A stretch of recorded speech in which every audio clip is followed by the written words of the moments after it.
Welcome to Byte-Sized Tech. Today, we're going to jump ahead just over a decade from now to 2035. We're going to try and figure out what our tech world is really going to look like. To do that, we've dug into the insights from a bunch of experts over at Tom's Guide to get the real scoop, beyond the hype. So when you think about the future, your mind probably jumps straight to the movies, right? You're picturing skies jammed with flying cars like in Back to the Future. Or maybe you're thinking about robot butlers in every house, kind of like an iRobot, which, by the way, is actually set in the year 2035. So the big question is that really what's coming? Well, according to the experts, the reality is going to be, well, a lot less flashy than that. It's going to be stranger, but also closer than we think. We're talking about a future that's more about a quiet, seamless, almost invisible integration of tech into our everyday world. So what does that actually mean? Let's get into it. Okay, so the biggest change coming our way isn't going to be some new gadget you can hold. No, it's the rise of this intelligent environment all around us. The experts are calling it our new ambient reality. And this whole idea is built on something called ambient computing. So think about it like this. Right now, our world is pretty reactive. You have to ask your phone for the weather or tell your speaker to play a song. The shift is towards a proactive world, one where your environment just knows. It anticipates what you need, sometimes even before you do. And this quote from Professor Ahmed El-Gamal just nails it. By 2035, AI won't feel like a tool you have to consciously use. It's going to be more like electricity or Wi-Fi. It's just there, always on, always working in the background, completely fundamental to everything. So how is all this ambient intelligence going to actually look and feel in our day-to-day lives? Well, let's start inside our own spaces, our homes, and tackle that classic sci-fi dream, the robot helper. You know, we all have that picture in our heads, right? The C-3PO-style humanoid butler just gliding around taking care of all our chores. But the reality for 2035, the experts say it's way more practical. We're not talking about one do-it-all robot, but a team of specialized helper robots, each built to do one specific thing and do it perfectly. And that's exactly what Doris Schooler, the CEO of Intuition Robotics, is getting at here. He says we should build more R2-D2s and fewer C-3POs. And that really is the expert consensus. We need more lovable, functional specialists, not these complicated, kind of creepy humanoid machines. I mean, just look at the economics of it. It's kind of a no-brainer.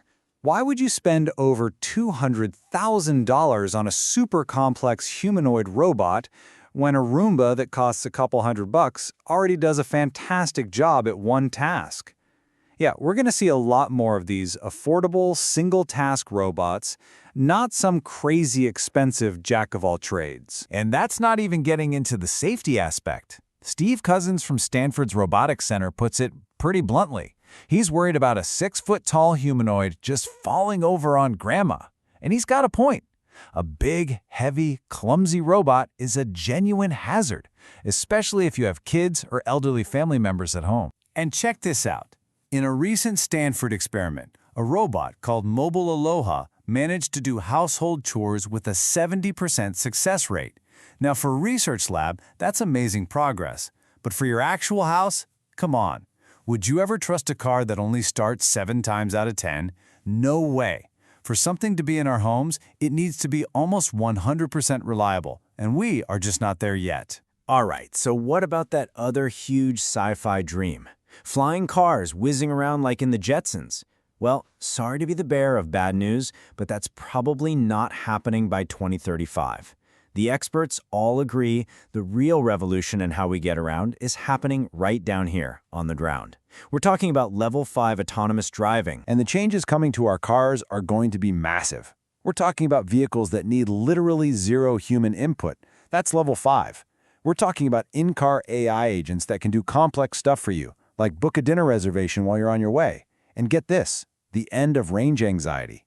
Thanks to new battery tech and crazy fast 800-volt charging, you'll just never worry about it again. Now that's a revolution. But this ambient intelligence isn't just going to live in our homes and cars. It's getting even more personal. It's coming to the tech we actually wear on our bodies. Think about the evolution of wearables. Right now, it's all about smartwatches and smart rings. But the next step is going to be things like smart patches, basically a tiny sensor that you stick on your skin almost like a Band-Aid. And looking out to 2035, we could actually be talking about smart contact lenses. And what these things will be able to do is just incredible. We're talking about proactively detecting diseases just by monitoring your sweat and tears. They could have forever batteries that last as long as the device itself. Imagine smart contacts giving you night vision or a zoom function. Your wearable won't just be counting your steps anymore. It's going to be your own personal AI wellness coach. So where does all this tech, the AI, the sensors, the connectivity, all come together? Well, Jason Anglin from Tom's Guide says the answer is smart glasses. That's the device where the holy grail combo of AI and AR finally happens, potentially changing, well, everything. Okay, so with all this new stuff coming, smart glasses, patches, intelligent cars, little robot helpers, you have to wonder, what happens to the smartphone? Does it just go away? The answer is no, not at all. But its job is going to fundamentally change. And this idea from Jason Snell is really interesting. He thinks the smartphone is going to become something more like the mainframe on your body. So stop thinking of it as a screen you stare at all day. Instead, think of it as the powerful central computer that runs your life from your pocket. So, what's the smartphone's new job description? Well, first, it's the central hub connecting all your other gadgets, your watch, your glasses, your car. Second, it's the powerhouse, providing the computing muscle and the battery for all those other devices. And third, its AI becomes the conductor of the orchestra, coordinating everything across your entire personal ecosystem, making it all work together seamlessly. So when you pull all these threads together, you see this future that's incredibly powerful and deeply interconnected. But, and this is a big but, it also forces us to face some really profound questions. And these are choices we have to start thinking about right now. I mean, think about it. Who controls all our personal data when AI is making so many decisions for us? Can we even get a straight answer on why an AI made a certain choice? That's what explainable AI is all about. And are we maybe giving up a little too much control over our own lives? Are we, as a society, even ready for always-on devices? These are the big, thorny, ethical questions we have to grapple with. And that really brings us to the ultimate question. The technology of 2035 promises this amazing world of convenience and help. But as we build it, the most important question isn't a technical one. It's a human one. It's not, what can AI do? It's, what should we let AI do? If you enjoyed this explainer, please like, comment, share, and subscribe. Thanks for watching.